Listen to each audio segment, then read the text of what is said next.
Welcome to the regular Planning Commission meeting of March 9th, 2021 for the City of San Mateo. If everyone would join me in the Pledge of Allegiance, please. I pledge allegiance to the flag of the United States of America and to the republic for which it stands, one nation, under God, indivisible, with liberty and justice for all. Mary, would you call the roll, please? Yes. Chair Mallory? Present. Vice Chair Maldonado? Present. Commissioner Ebnetter is currently absent, right? Commissioner Etheridge? Present. Commissioner Williams? Present. Thank you. I'm going to read a reminder now for our meeting. Due to the physical distancing protocols in place at this time, we continue to encourage public participation remotely. Information on how to provide public comment is explained at the bottom of the published agenda. There are two ways to participate. Join the Zoom meeting by clicking on the link at the top of the agenda. Use the Raise Your Hand button to be called on at the appropriate time. Phone-in participation can be done by calling 408-638-0968 with the conference ID number 813-9175-4902 and password 817402. When the item of interest is opened for consideration, press *9 to raise your hand to be called on. When called upon, press *6 to unmute, state your name, and provide your comments. These options for public comment will remain available until I close the public comment period for that specific item. Mary, would you read the items on the consent calendar, please, and note that John Ebnetter has joined. Great, yes. Item 1 is Planning Commission meeting minutes. Approve the meeting minutes of the special and regular Planning Commission meeting of January 26th, 2021 and February 9th, 2021. Thank you. Do the commissioners have any comments or questions about these two meeting minutes? Seeing none, is there a motion to approve these minutes? A motion that we approve the minutes. I'll Is there a second? Thank you. Mary, would you call a voice vote, please? Yes. Chair Mallory? Yes. Vice Chair Maldonado? Yes.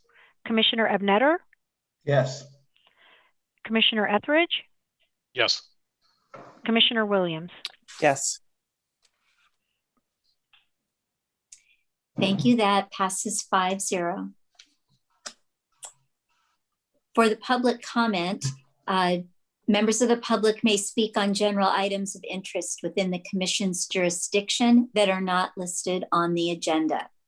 Mary, do we have anyone who would wish to speak during the public comment period? No, there are no speakers. We'll close public comment. Would you read the item for new business, please?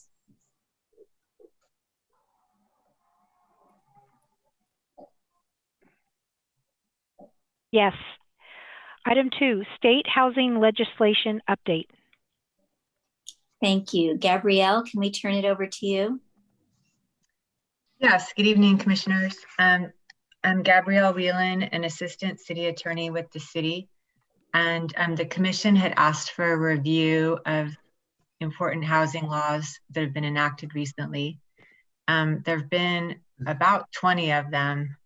And so I decided to focus on the 4 that I thought would be the most relevant to the projects that are coming before the commission. And so I'm going to take a moment to share my screen.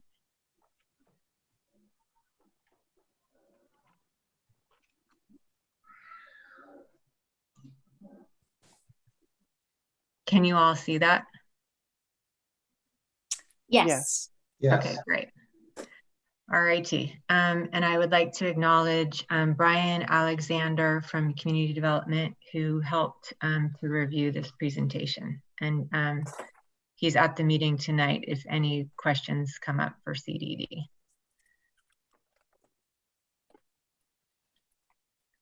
So now I just have to figure out how to advance it.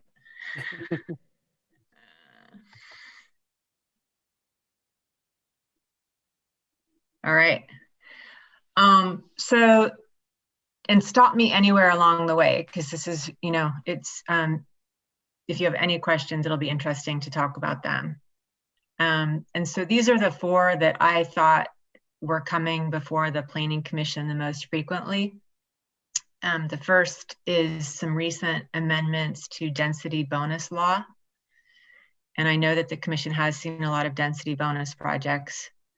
Last year's amendments to the accessory dwelling unit law, and those amendments necessitated amendments to the city's local code, which the Commission saw last month. Then Senate Bill 35, which provides for potential streamlining of development projects, and Senate Bill 330, which amends both the Permit Streamlining Act and the Housing Accountability Act. And we've had at least one project avail itself of Senate Bill 330. So these are all very relevant. I'll start with the density bonus law. And before I even dive in, you'll notice that the gist of all of these state laws is to encourage more housing. I mean, that's the recurring theme, is more housing. And so the purpose of the density bonus law is to encourage developers to provide affordable units. And then to encourage them to do that, they get increased density. They also get incentives or concessions, which I'll talk about more later. They can seek waivers of city development standards, and they have parking ratios that are unique to density bonus projects. The state law defines an incentive or concession to be a reduction in development standards or any other modification of a zoning code requirement. The requests that seem to be coming to the city the most frequently are requests to reduce setback. And that's the one that sticks in my mind the most. One question that comes up is what is the city's grounds for denying a requested incentive or concession? And the state law provides three potential grounds. First, that the applicant has not identified what the cost reductions will be that result from the requested incentive or concession, because the purpose of the incentive or concession is to make it possible for the applicant to actually build what they're proposing. And so any deviation from the city's zoning standards should result in a demonstrated reduction in their costs. And the second grounds for denial would be that the request would have a specific adverse impact on public health and safety. There's also a section that talks about historical properties, and that hasn't come up in San Mateo yet. But with regard to this finding that there would be a specific adverse impact on public health and safety, the statute defines that very clearly. It needs to be an objective standard that's easily verifiable, it's adopted, it's published.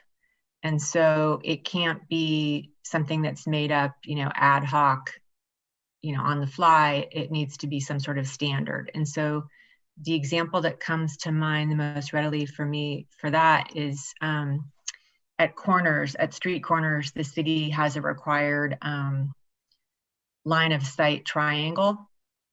And so we wouldn't want a development to impede on that line of sight. And we do have an adopted policy that addresses that. And so that would qualify as an objective standard that the city could use to deny a request. And then the third example is that the request would be contrary to state or federal law. And so an example that comes to mind there is there's a state requirement that any development project be consistent with the city's general plan. And the city's general plan does contain a height limit. And so a requested incentive or concession that deviated from that height limit would be contrary to state law.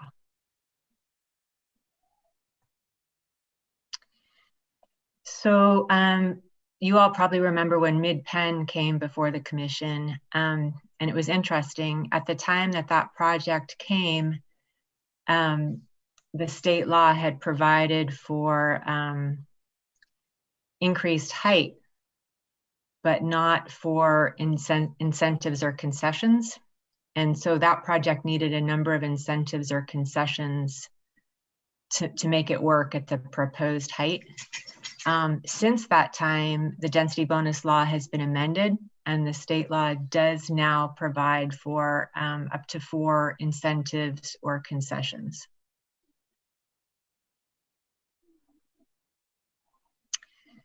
And then another benefit of the density bonus law for applicants is that applicants can seek a waiver of city development standards. And so the law precludes the city from applying any development standard that would physically preclude the proposed development.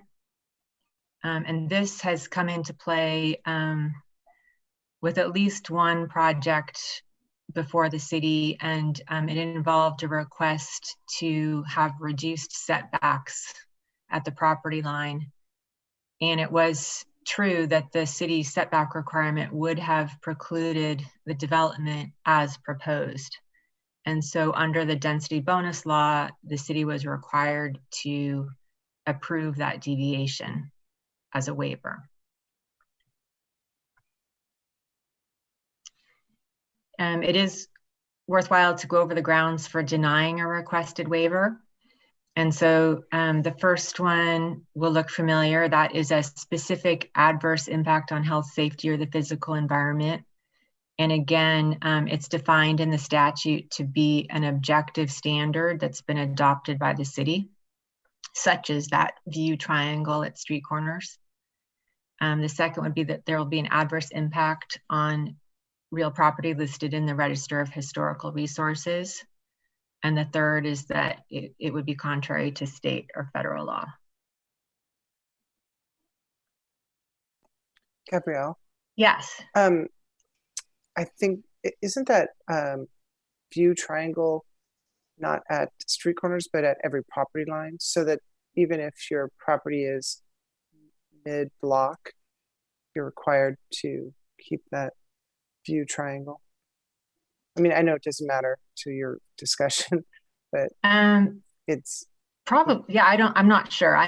For me, it's come up a lot at the corners, but it's you're also probably like, right. You're probably right. So that's an important exception to, or adverse effect on safety that would apply not just on a corner property, it applies on many, like all properties. Because that's right. Yeah, so long as it's an adopted standard that the city has. And that can be either something that appears in the zoning code, or it could be like a public works policy, something that's written and readily verifiable. And so last year, there were some amendments to the density bonus law. Oh, Gabrielle, I'm sorry. Yes. Can we go back to the previous slide? Just a quick question on that. So I know for the developments that have the affordable housing cannot be denied unless there's a specific adverse impact on health, safety, or physical environment. What would be some examples of some circumstances that would meet that specific adverse impact definition? So, anything that affects like the line of sight for cars, Gabrielle, Which is that, Select- which is that view triangle that is required. Yeah, Every so it needs to be a written standard. It's not an ad hoc finding that the commission makes. So one that, and I'm not super familiar with the policies that Public Works has on file, but I suspect that there's one for like pedestrians and driveways. And so if someone were proposing a driveway, you know, that might be dangerous to pedestrians passing on the sidewalk, that would be grounds for denial. I think another one might be related to the public realm. So if there are standards in our engineering handbook that talk to minimum sidewalk widths to enhance the pedestrian right of way, and you know, let's say that standard is, I don't know, 5 feet minimum. So a developer couldn't request a reduction from that standard. Is that correct, Gabrielle? Yes. Yep. So it's basically, so it has to be something that is contrary to a documented policy. Okay. Correct. Yeah, the statute says it uses language like, you know, easily verifiable by consulting a city document, something like that. Can I ask a question before we move on from that other slide? Yes. Recently, when we had a building come up that was of a historic nature, there was a lot of discussion on, could it be on the California Register or the National Register? And if it could be, then the Department of the Interior criteria would relate to that. Is that possible as grounds for denial on that second bullet? So that's an interesting like overlap between density bonus law and historical resources law. Because when a project comes up, you have to make your site plan and architectural review findings. And one of those findings, you know, they're things like, would it be detrimental to the neighborhood? And so I think the historical question would come up in relation to making the SPAR findings. With this is very specific to denying a waiver of city development standards. And so for this, the project has to be actually listed in order to use this as grounds to deny the waiver. Okay. Did that answer it? Yes? Yeah, it does. Okay. Thank you.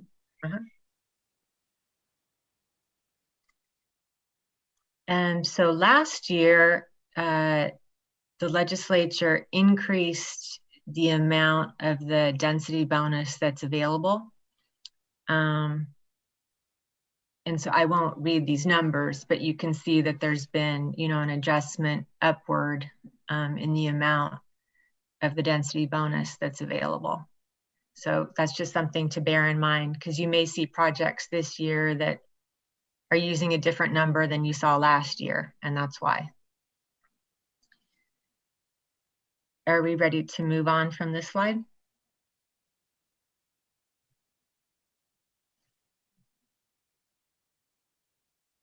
Ready? Well, yeah, actually, Yeah. I just want to make sure I'm clear. So when it says maximum 50% density bonus, so that means if they're super affordable.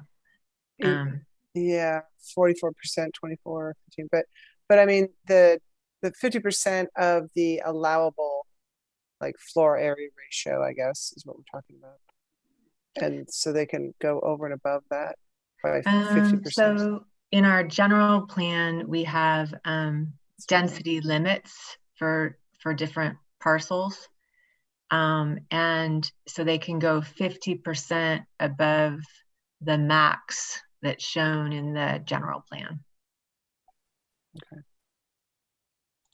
Okay. Through the chair, yet keeping in mind our height limitations would always factor in, correct? Yes. So what they've done is they've they're saying that the maximum is 50%. I'm a little, I'm sorry, I'm a little confused on this. Before it was 35%, now it's 50% if you hit those percentages. Yes. Okay. Okay. Yeah. Okay. And is that on what type of developments does this apply to? It applies to straight up residential, and then it also applies to mixed use that consist of at least 2/3 residential. And then there's a separate slide that we'll get to later that talks about projects that have a residential component that aren't 2/3 residential. Okay, thanks. Mm-hmm. And then the state law was also amended last year to reduce the level at which an applicant can seek concessions or incentives. So right now, you know, at 17% low income units, you get 2. At 24% low income, you get 3. And you previously had to provide a higher percentage of affordable units in order to get concessions or incentives. Hmm. And so, what is the reasoning there? The idea is to increase housing production. And so it seems that the legislature thinks that the city requirements are impeding the production of housing. Gabrielle, could you go back one slide, please? Yes. So to get a 50% density bonus, you need to get one of those 3? Yes. Okay, thank you. Mm-hmm. All right, so are we ready to leave density bonus behind? Because we're going to move on to accessory dwelling units. Yes, okay. Mm-hmm. All right, so, I mean, the main thing to remember is that the state law changed last year to say no matter what, you always need to allow for an 800 square foot, 16-foot high ADU that has the 4-foot side and rear setback. Like that always needs to be available. And so that's the main takeaway. And then the state has done away, the city used to require that units, well, at least one of the units be owner occupied. Cities are not allowed to require that until January 1st, 2025. And then the other thing to remember is that the city does need to act quickly on ADU applications. It will be deemed approved if the city has not taken action within 60 days of submittal. Calendar days or work days? Calendar.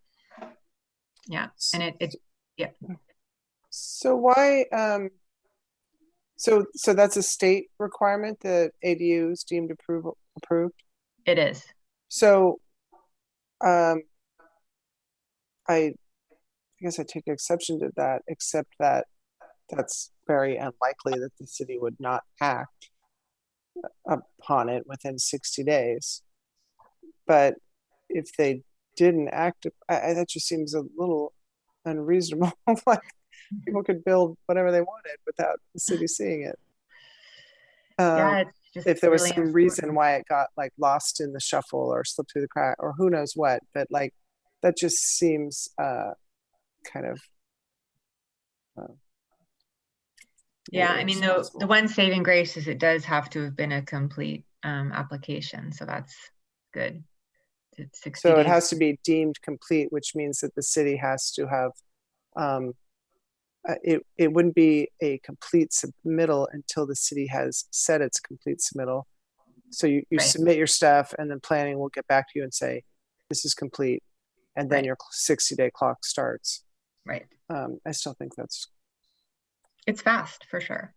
Well, it's not even necessarily that fast, but it's just like I mean, yeah, 2 months they should be able to do something. But regardless, I mean, that just seems irresponsible. Like, what if it's something that's ridiculous? I'm Well, sorry. it still has to meet the guidelines, even if No. well, it couldn't be 40 stories high. Okay, so it has to meet 1, and the bullet points 1 and 2 still are applicable, I guess. So it can't be like 1,000 square feet, 22 feet high, and be deemed approved. Yeah, that's true, because it does have to comport with the standards that we have in our zoning code. Okay. So Gabrielle, one question on that. ADU deemed approved if not acted upon within 60 days of complete submittal. So when a project is accepted, taken in by staff, making sure that all of the documentation is in order, does that, when it is taken in, does that mean it has been it is a complete submittal? Yes, but that doesn't mean it's been vetted for, is it over 800 square feet? Is it 24 feet high? I mean. No, Margaret, I know that. I know that. What I'm saying is. I'll defer to Salesh on that, but I think the city still sends an incomplete letter if there's anything missing from the application. Okay.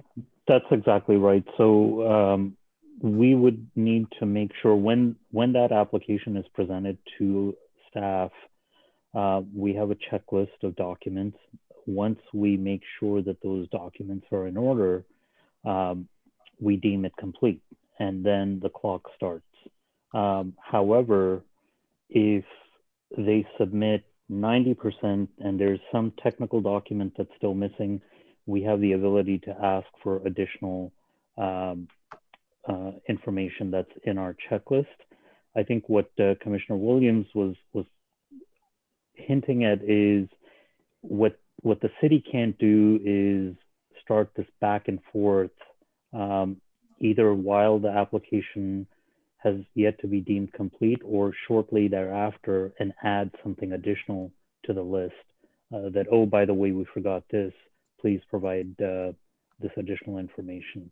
So I think that's what the deemed approved statute is trying to get at, is so there's no unnecessary back and forth between the builder and the city. Well, what I could see, thank you for that information. What I could see occurring is people submitting and then them thinking the clock is started because the city's accepted my application. And then if they get a letter 45 days later saying it's incomplete, that would probably cause some friction from an applicant and the city. So I don't know if it's quite as clear as it could possibly be, but that's your business and that's what you guys are trying to figure out how to do properly. But there's always some areas that could be somewhat ambiguous.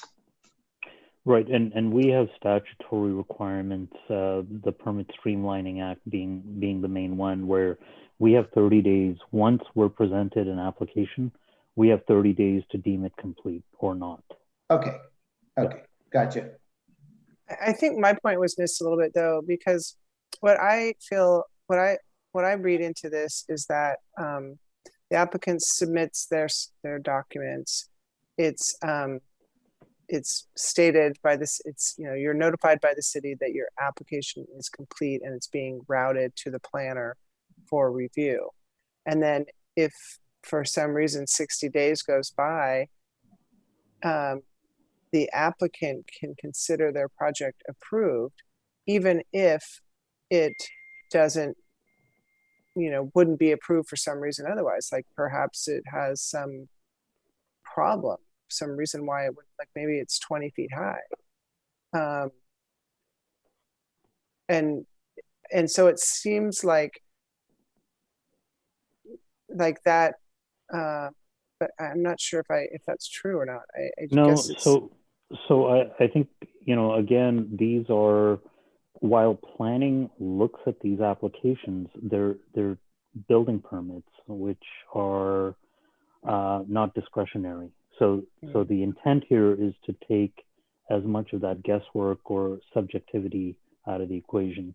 So if their submittal checklist has the engineering calcs and all the pertinent information, the city will be able to abide by that timeline. So, Okay. and these are simple structures, right? They're one story typically, and the city has a good track record of reviewing and approving these in a timely fashion.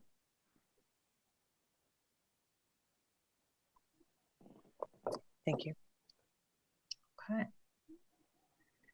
All right, so are we ready to move on to Senate Bill 35? Yes. Okay. Yes, please. So this applies where a city has not met the the regional housing needs allocation that has been assigned by ABAG. And San Mateo has met these targets for moderate income units and above. San Mateo has not met these targets for low income and below. And so what this means is for any applications that come in where the city has not met its RHNA targets, they can seek streamlined ministerial approval for any projects that meet the city's objective standards that were in place when their application was submitted. And there's some debate on the level of affordability that's required in order to take advantage of that. And so I'll probably follow up with the commission on that later. It's a matter of reconciling the language that's in the statute with a publication that was put out by the State Department of Housing and Community Development. The city has not seen any of these projects yet. And one possible reason for that is that for projects that consist of 10 or more units, the applicant is required to pay prevailing wages. And this bill applies not only to 100% residential projects, but also to mixed use developments that have at least 2/3 residential units in them.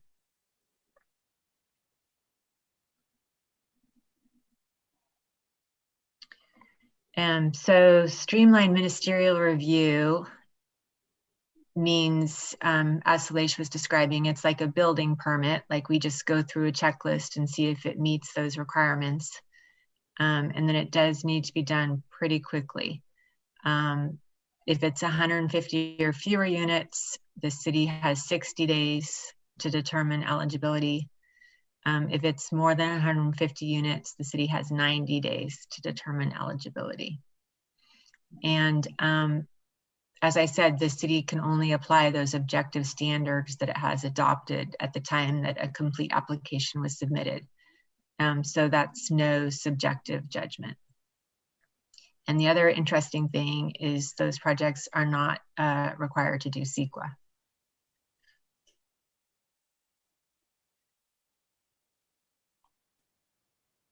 And lastly, I wanted to discuss Senate Bill 330. So there's a couple of different goals that are associated with this bill. The first goal is to make it so that cities are not reducing density on property in the city. And so for 5 years, cities are prohibited from reducing density in conjunction with a housing development application. And then any new development proposal must include at least as many units as have been on the site for the previous 5 years. And any income protected units need to be replaced.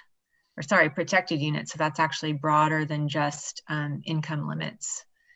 Or it's broader than just the city's own below market rate program. It involves units that are protected via any other funding source or for any other reason.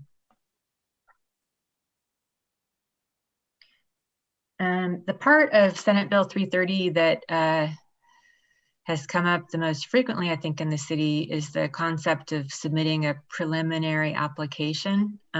We've had at least one applicant do this, and the applicant, if they submit a valid, and this is not the city's preliminary application, like the city has some terminology called preliminary application. This is a creature of the state law. And so the state law now enables applicants to submit what's called a preliminary application, and they notify the city that they're doing that. And if they satisfy all their information that's required to be submitted, such as who owns the property now, they are entitled to proceed on the standards, on the basis of the standards that we have in effect at the time that that application was submitted. And so we do have a preliminary application checklist that the city uses to review submittals to make sure that they qualify for the Senate Bill 330. And then once an applicant has submitted that preliminary application, they have 180 days to submit a complete planning application.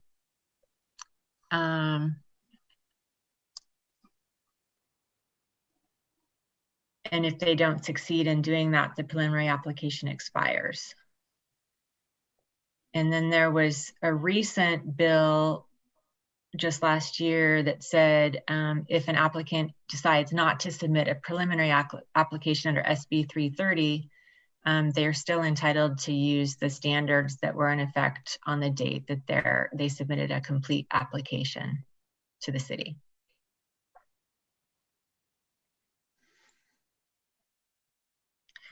Another important component of Senate Bill 330 is a limit on the number of public hearings.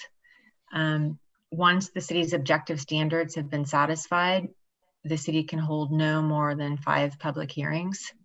And this includes any appeals of city decisions.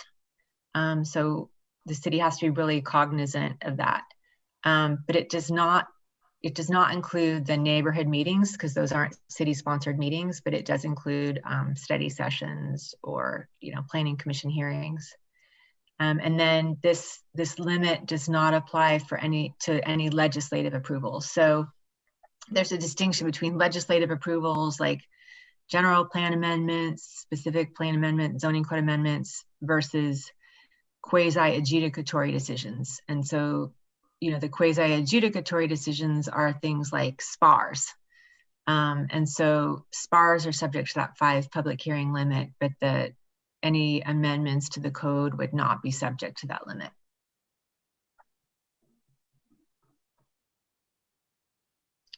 And this bill also imposes deadlines on the city. The city has 30 days to determine whether the planning application is complete.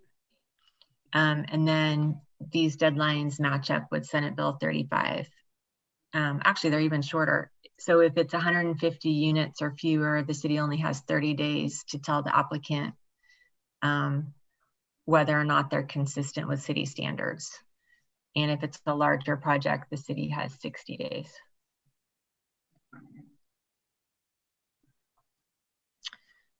And that concludes my presentation. So let me know if you have any questions now or in the future.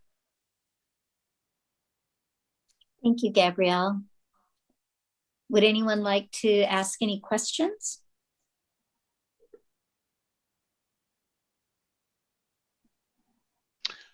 I have one question, Go ahead, Gabrielle. please. Well, first of all, thanks for this, because I think it is really good to have updates, and I appreciate you keeping it focused in on the ones that you believe are pertinent to issues that we see. On the last one that you just presented about, have we actually had any projects that have had more than 5 public hearings? I can't think of any. We've come close because we were counting.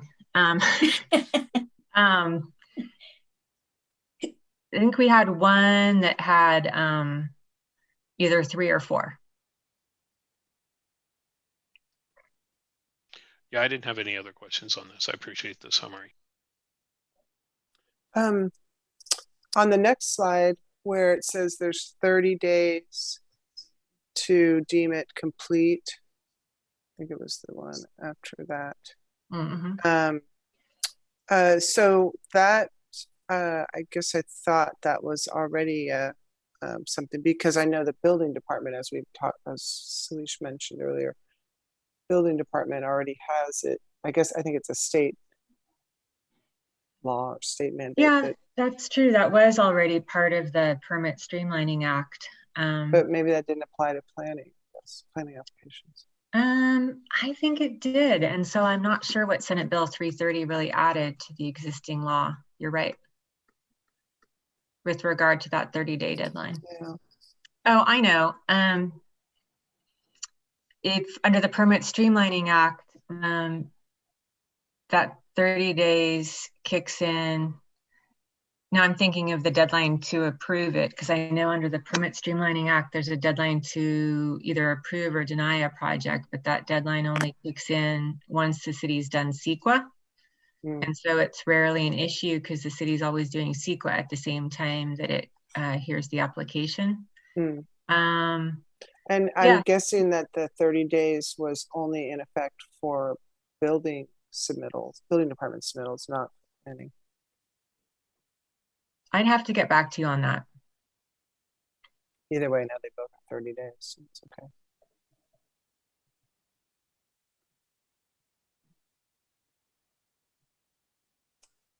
Anybody else have any questions or comments? Okey-doke. Again, thank you, Gabrielle. You're very welcome, and let me know if in the future there's we'll keep you apprised if we think there's any other of the pieces of legislation that we should discuss. Gabrielle, I'll be calling you before every housing development comes to us. I'll look forward to it. This is a great presentation, a lot of wonderful information, but it does change so rapidly. And it's hard. It really does every year. Thank you so much. Thank you. Thank you. Okay, back to everybody's smiling face. That brings us to reports and announcements. Salish. Certainly, Chair Mallory, Vice Chair Maldonado, Planning Commissioners. Principal Planner Julia Klein is standing by to give you an update on the general plan outreach efforts, as she mentioned to you before. But before that, I believe there was a question posed by you earlier this week via email about the 303 Baldwin project and archaeological work. And we're prepared to quickly give you an overview of the conditions of approval and compliance to those conditions. I believe Julia is on here, and we... You guys hear me okay? Yeah, hear you very well.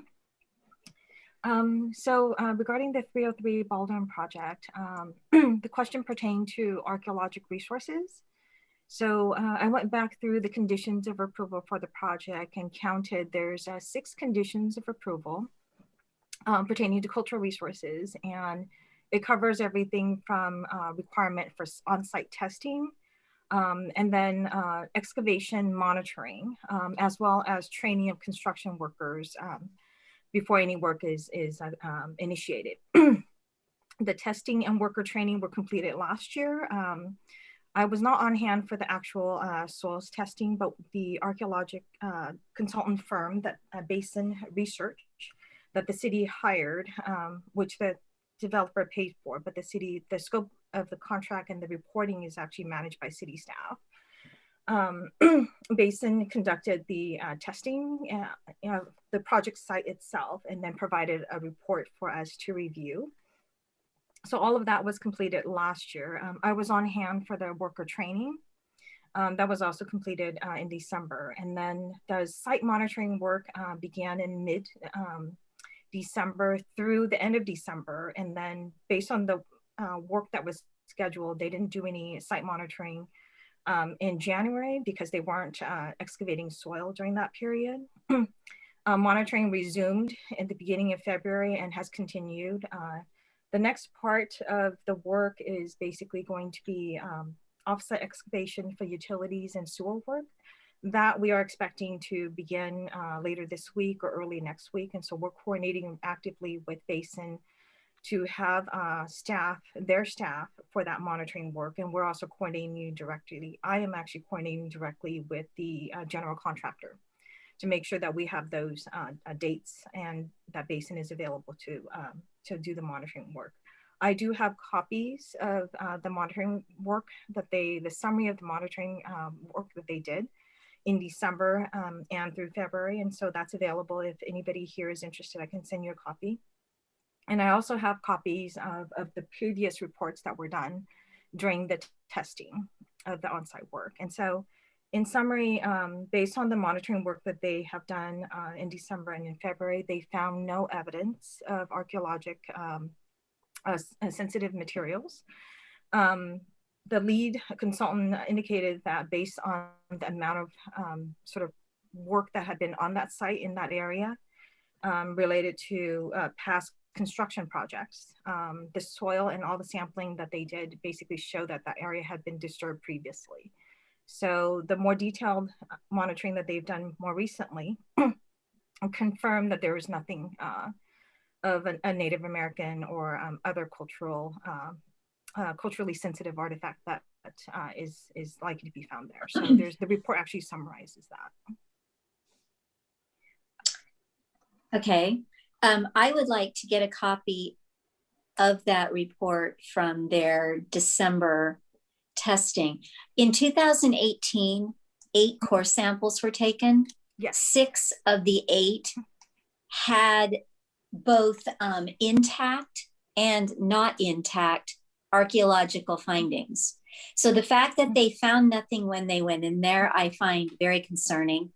I know we can't discuss this because it hasn't been, it's not on our agenda, but I would ask the commission to indulge me to put it on our next agenda so that we can discuss this further, because I am concerned that things will go ahead and that we will lose those resources.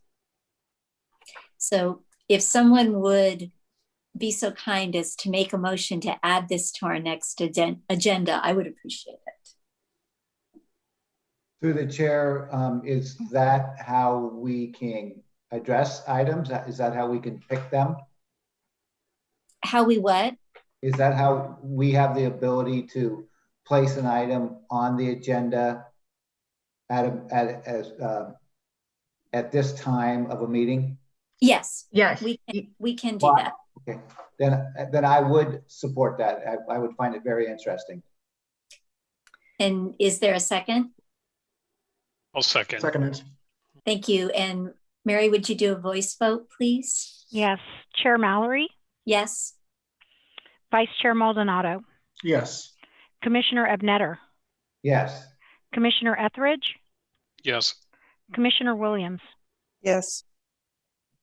And that is approved 5-0. Thank you very much. So Salish, we will add that to our next meeting agenda. Is that right? Yes, that's correct. Okay, wonderful. And does staff have any additional reports or announcements? I had a point of clarification question. Are you seeking to have Basin, the consultant Basin at that meeting? That would be great. Thank you. Okay. And then let me go ahead and go on to the general plan workshops, as I mentioned earlier. So we have 6 workshops that are coming up. The first 2 are the general plan recap workshops, and they are scheduled for Wednesday, March 24th at 6 p.m. To 7:30 p.m. And that's a virtual workshop. And that workshop will be repeated on Saturday, March 27th, 10 a.m. to 11:30 a.m. The content of the 2 workshops will be the same.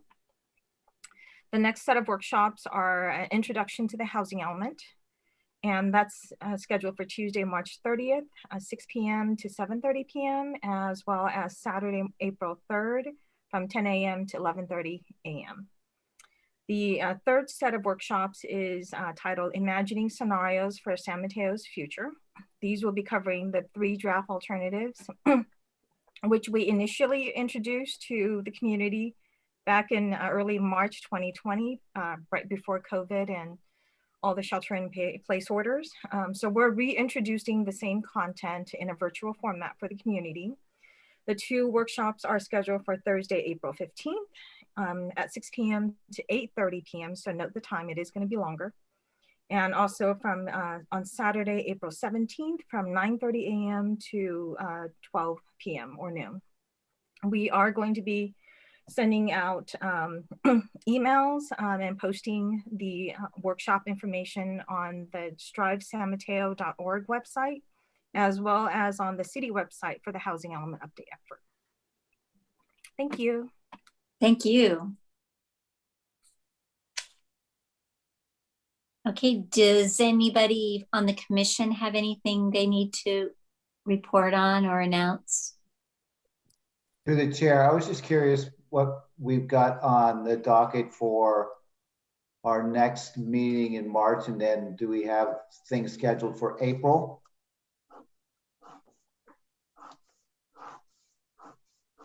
Commissioner Ebnetter, we have one tentative item scheduled, and that's really just a report out. I believe that's the Bay Meadows Development Agreement update, annual update for the upcoming agenda on, I believe, March 23rd. Beyond that, we're still working on our applications, and we'll try to get them to fill up the agendas in April. Great, thank you. Certainly.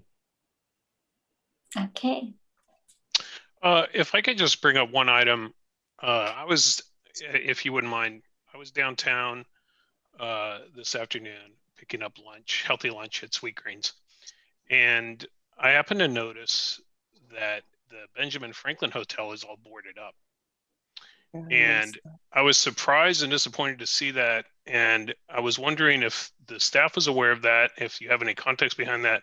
And secondly, if there's been any, it seems to be my recollection that that is not something that is allowed under their conditions of approval of the previous, approved years back of the Draper University. So I just thought I'd bring that up as something to look into and confirm yes or no. I was not aware of that, but I will look into it first thing tomorrow and get a report to the planning commissioners or planning commission rather. If not before the 23rd, then certainly that evening. I will, and this will give me a chance to go through their COAs, their conditions of approval, to confirm that as well. Yeah, I saw that as well, and it's not all the way across. There's like, I mean, the entry seems to be open, but yeah, just along the ground floor. Oh yeah, just on the ground floor. But, okay, but on the left and right windows. I wonder if it was vandalism. Nevertheless, we'll look into it. Through the chair, Celeste, do you know if the City Council is handling any building issues in the coming weeks? So on next week's meeting, we've got 2 items that I'm aware of. The first one is a community benefits update, which they reviewed in detail last April, I believe. And those are community benefits associated with development projects. And the other one is what you looked at and acted upon a few weeks ago, which is the ADU phase 1 item. Great, thank you. Certainly. Okay, if everybody's all good, our meeting's adjourned.